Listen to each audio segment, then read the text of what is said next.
today we have a super special guest. His name is Colin Massey, and he is going to introduce himself and list his qualifications. Take it away, Colin. Yeah, I'm Colin Massey. I'm the horticulture agent for the Washington County Cooperative Extension. We're part of the UADA System Division of Agriculture, and we're really the public education arm of the University of Arkansas. And he has been more than kind enough to come out here and join us because he is extremely busy. He comes out and does site visits for agricultural endeavors, but also oversees, directs, guides the Master Gardener program. That's correct. I really like to say I support the Master Gardener program, and that's a volunteer organization. Many counties in Arkansas have them. We have about 280 members, and they work on various volunteer projects all across the county. Two of them actually. There's one, a community garden in Lincoln, and then Mock Park, just down the street. Yeah, so we are a small town, and they come to your small town and they help you figure out what's going to grow there, which is exactly what we're going to do right now. I just want to kind of brief people again who haven't seen the permaculture video or introduction to permaculture video that I did. I'm not trying to do permaculture per se in my backyard. What I'm trying to achieve is a backyard that is working with the environment instead of against it, and realized, as you may have seen in these follow-up video, that my garden dynamic has changed considerably because of some trees that are growing in my neighbor's yard. So Colin is going to walk around with me a little bit and just kind of brainstorm with me on how I can adapt further to nature instead of expecting nature to adapt to me, and have a pretty backyard that is lower in maintenance. So let's go look. All right.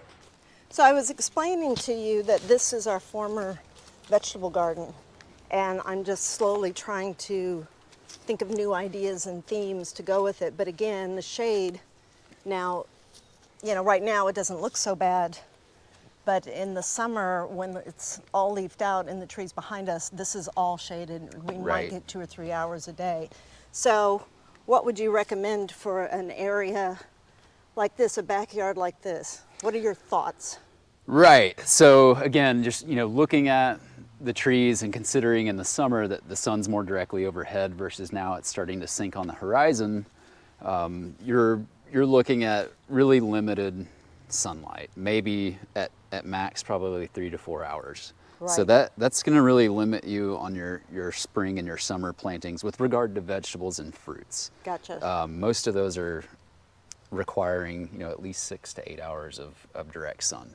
So for something like this, it's a good time of year as well, really to reflect on this previous year of what worked and what didn't. Maybe draw out a new plan. If this was me, and everything staying the same with the shade, I would probably really be thinking more about fall gardening, things that have a much lower light requirement. Interesting. So leafy greens, chard, beets, broccoli, cauliflower.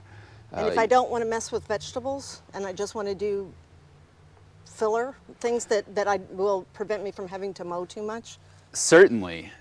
You could certainly transform this really into somewhat of a native or a pollinator bed. Many of those plants are adapted to partial shade situations. But what you're really doing there is offering a lot of habitat. A lot of beneficial insects are going to come here, a lot of them that are predators to the pests that we often encounter. What about the snakes? Well, can we find a predator for the snakes? Because we have an inordinate amount of snakes. Right. Well, I noticed your owl there. So, but do snakes look up? I'm not sure. I'm not sure, but I don't have a great answer for that. There's certainly some tidying up we can do of places they like to hide. But they're part of nature. That's what my daughter says. I would they're mention part of nature. Primarily, most of the snakes we encounter are non-venomous. It is illegal to kill snakes in Arkansas. They're protected. Is it really? Mm-hmm. They're That's protected. Fascinating. Nice little.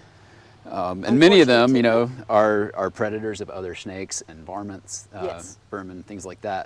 So far we've only had garden snakes. Yeah, speckled king snakes are very common, and Decay's brown snake's a small one. But I see them, I leave them alone and walk away. I come back, they're usually gone.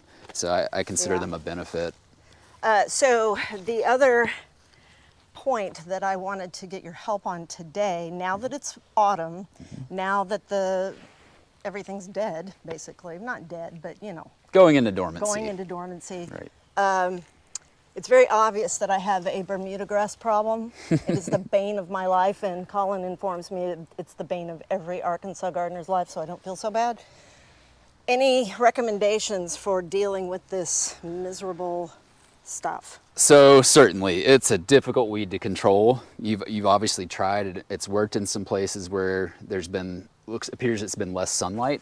Bermuda does not Like really over there. tolerate shade. So and kind of embracing that shade might help diminish that. But you can see you've put down some straw. You've had some other plants in here, and it's competing with that. Yes. So I mean, my question in the beginning, when I saw this happening this spring, my question was, do I have to get rid of the grass? Because, I mean, is it really competing?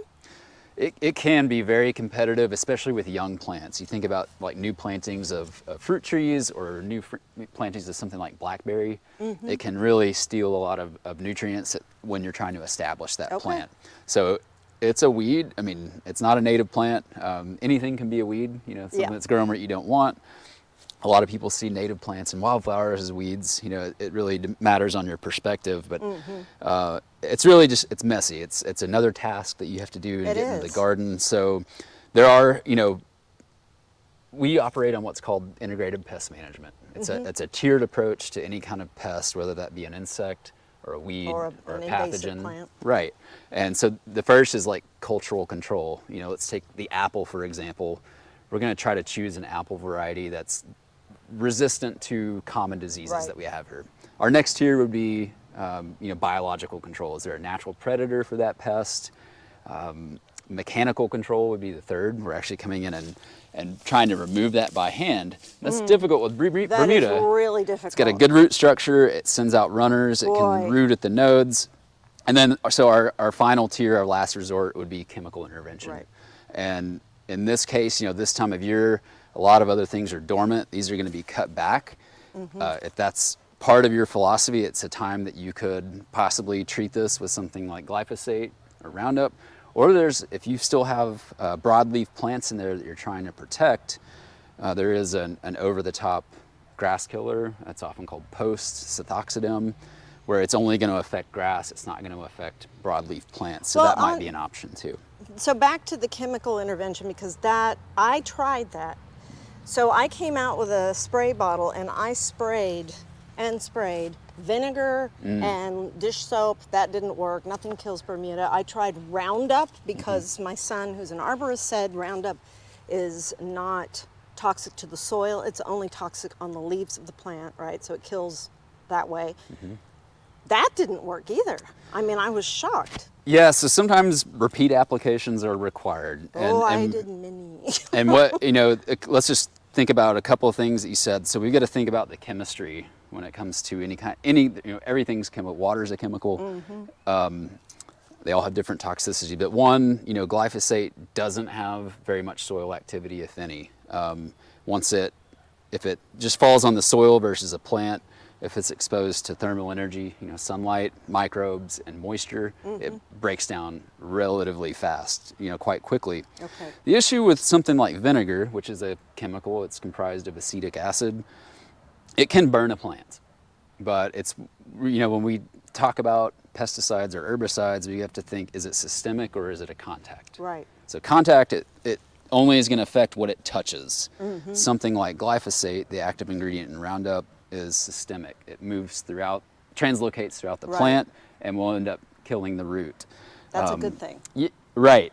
And So- it can be. So I mean, there's theoretically, and again, this is when I was younger, that we were told, don't spray Roundup, it stays in the soil and nothing will grow there again. Apparently that's not true.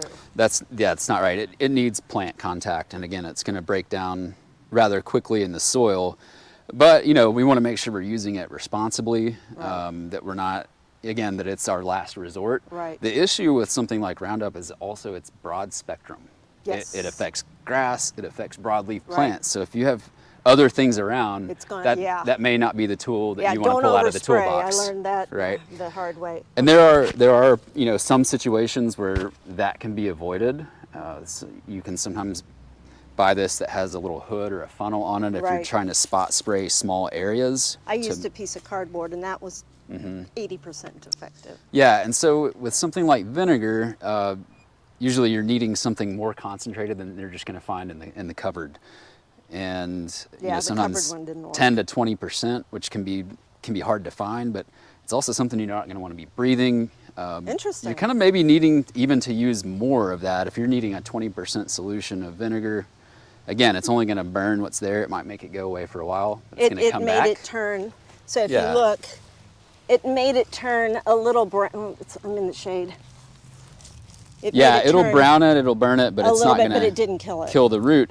And we hear some of these things. You might call them garden myths, and you might see a visual response. Some people are using a lot of salt on things, but you also might be You're salting the soil. salting the soil that could have adverse effects on the plants. So we really have to be, have a lot of discernment about what we're using. You've tried some mechanical control with cardboard and mulch. And sometimes it needs to be rather thick to suppress that. And maybe repeated applications, adding more mulch. It can work over time. So I think, correct me if I'm wrong, but I think this spring tried to do mostly shade, even though it's spring and the sun will be out. The sun's not going to be as strong. Is that pretty accurate? That's definitely a possibility. I think there are tons of wildflowers and things like that are used to growing on the forest floor. That's right. Now, some of those may be a little bit harder to find, like the spring ephemerals, Dutchman's britches, mayapple, and things like that. You might be able to find them at some local nurseries. Don't want to go take them out of the woods. That's not Right. legal either. But yeah, I would probably count on this probably being more full shade. So you may be looking at, if you're really trying to vegetate it for flowers or whatever it is, you may be a little bit limited on some of the natives. Right. We provide lists of those kind of things, but you might also consider some understory plants that we do find. Small shrubs, Right. Things like Anything- spice bush, That's button what I've got bush. planted over there. That's what White River Nursery recommended, Mm-hmm. spice bush, and it's another V one. I get it confused with the viburnum. Viburnum? That's verbena. That's Verbena. viburnum. Yes. Okay. Yeah, so things like that, they're used to being an understory, are also going to be, attract pollinators and be host plants for pollinators as well.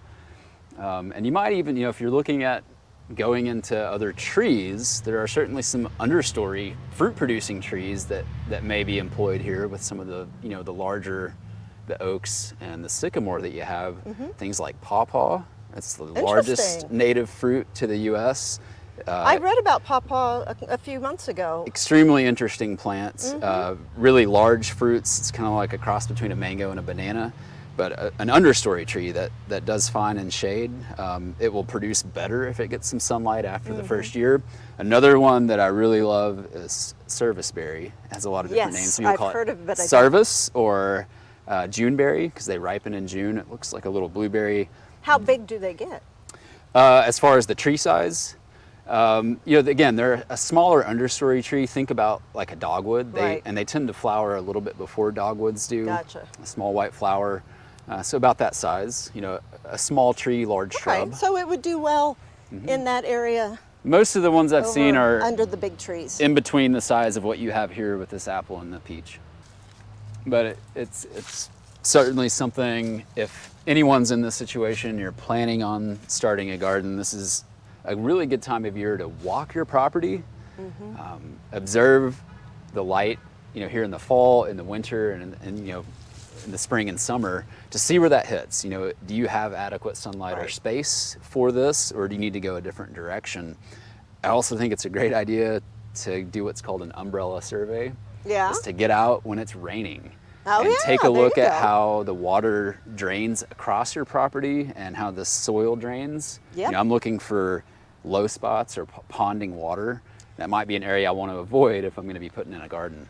You know, you'd be surprised. There are some plants. I generally, you know, I get stuck in the rut of thinking this is a sun plant. That can actually do okay with some partial shade. Things like Rudbeckia, you know, black-eyed Susan, even some Echinacea species of coneflower. So I can make a list.